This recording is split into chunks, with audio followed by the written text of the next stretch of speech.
Right, so I would like to make some joke about going around the world in 80 days, but it is our 80th day, well, night of my New Year's tree planting thing. And as far as I know, I have missed Europe and obviously Antarctica. Now, Europe, there is definitely a solution to that coming up, and there is a chance I will get a relict from the once Antarctic flora in at some point, but that will be in winter, and this would not have been a good time of year to plant it.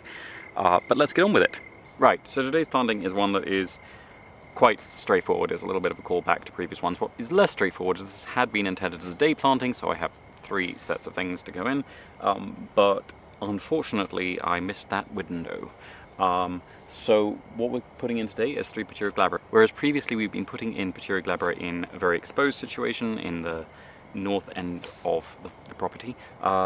This is actually a swamp tree from a rainforest area, and they do actually produce much more reliably, if a little less abundantly, if they have a little bit more shelter. And so, because it's a little late in the season, and because this area will dry out a little bit less because it's more sheltered, I'm going to be planting them in part of the Sigglebush field, which is the same area where I put the first pecan, 2 oil palms, 2 lychee trees, the Rauvolfia, and 1 of the little jackfruit seedlings.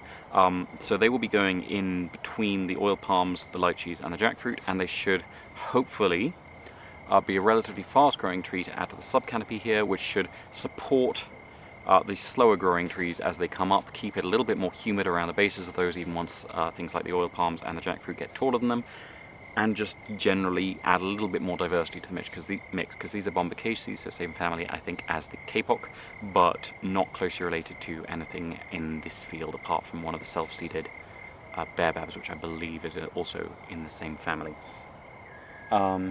So in with them I am going to be putting some Dracaena fragrans and Aloe cameroni and a Kalanchoe marmorata, which is the penwiper Kalanchoe.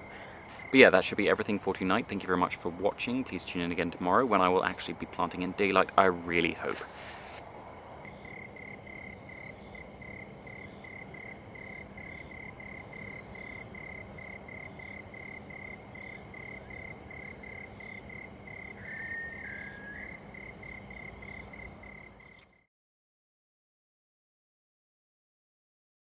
Right, so I don't actually know the name of the skink, and that's not entirely my fault because it does flux a little bit.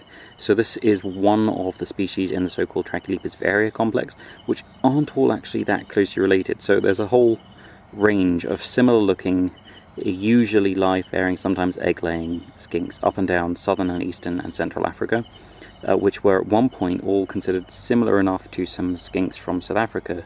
They got lumped into the species Trichilia varia, or the variable skink. And it should be a clue anytime anything's called varia that it is not one species, because very often that means there are variations across its geographic range which often correspond with distinct populations without genetic overlap. And this is one of those distinct populations without genetic overlap. I will put up what I think the name is supposed to be, but I have heard the population around Lusaka referred to by a whole number of different names,